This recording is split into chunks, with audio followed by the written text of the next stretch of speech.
My name is Renee and I'm coming to you live on behalf of Essential Stencil from Southeast Michigan. So I have this round. I got this from Craft Deals. I stained it. It's nice and dry. I gave it a light sand with like a 320 grit sandpaper, so it's just nice and smooth. This is one of the stencils we're using tonight. This is the Christmas Collection 2025 brand new stencil, and it even has an engraved circle on it so you can know right where to place it. Okay. So where my line is, I'm just putting a piece of tape. I'm securing it here because I'm going to be adding some wet paint. So this is going to be where our words are going to go. I'm going to take some red paint, put it on my sponge, and I am using, it's a color called Highlander, Highlander.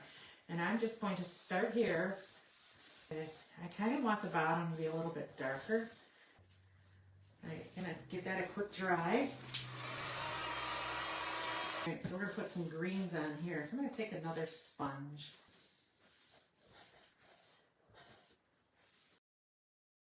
So far, that's what we have. Okay, this is our bottom. Okay, so let's turn this so you can see. And now we're going to start the fun part, which is stenciling. I'm using a stencil brush. Of course, Essential Stencil has their brushes. You get a pack of their stencil brushes that are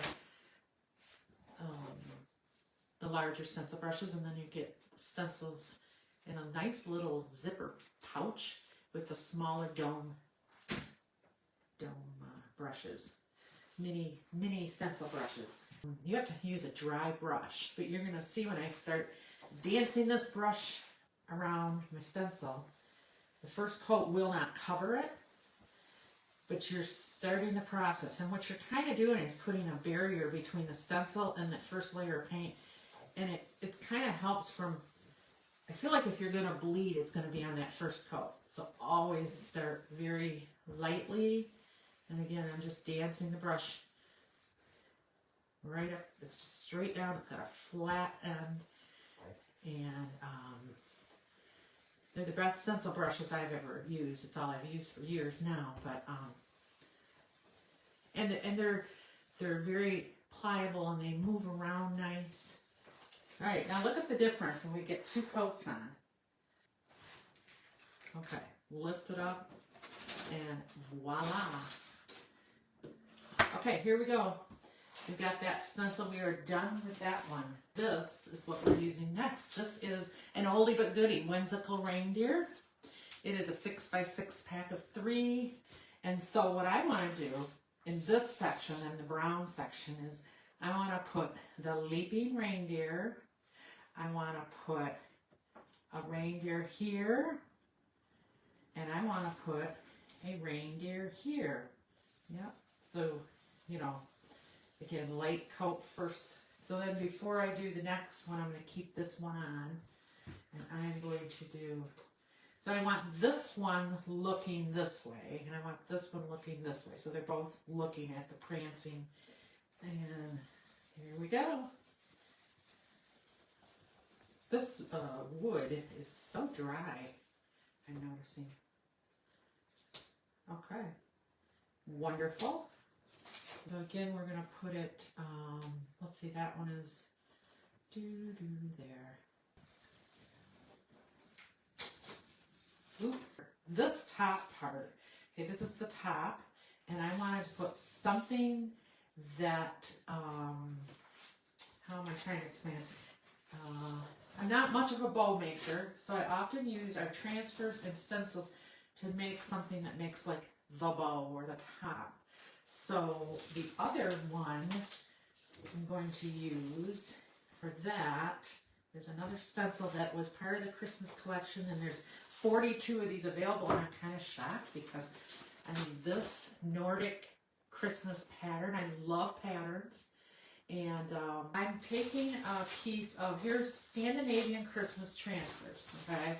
I'm going to use this red and green holly as my topper. This has the pretty reds and greens in it. I thought, what a nice topper. I'm going to turn it this way, and I'm going to grab some sandpaper before I do that. Just give it a nice, very lightweight sand. about right there. So transfers, if you haven't used them before, if you're new to Essential Stencil, they are amazing. You take the backing off. You have a nice sticky transfer that is going to transfer right onto your surface. Sometimes embellish your pieces just with your transfers or stencils. Okay. Just went right over the edge, and then I just put it on real nicely there. Make sure it's all secure. I take my sandpaper and just give it a light little sand. I'll take care of any of the edges that might show. I think that looks pretty on the top. So, last thing we're going to do though is we're going to take this stencil, and what I'm going to do is take each stencil. So let's get our prancing one, and let's put him on. And you just place him exactly how he was on. And then you're going to take, I think I'm going to do it right here. Take this down. I was trying to think of how I could do all three of them at once, but because they're not exactly the same. And I really just want to use, although I'd love to use the whole Nordic part of it, I'm going to use this part of it. So I'm going to put my stencil down and just kind of get where I think I want to. And we're going to get that worked up into our brush. And then I'll kind of make a decision on that. Yeah, that's cute. So he's got his sweater on. And let's put the rest of them on. I think I want to do them the same. So that's what we're going to do. Okay, here we go. In the small areas, it just seemed to work a little bit better instead of swirling. So he's got a sweater on, and last but not least, we've got a sweater for this guy.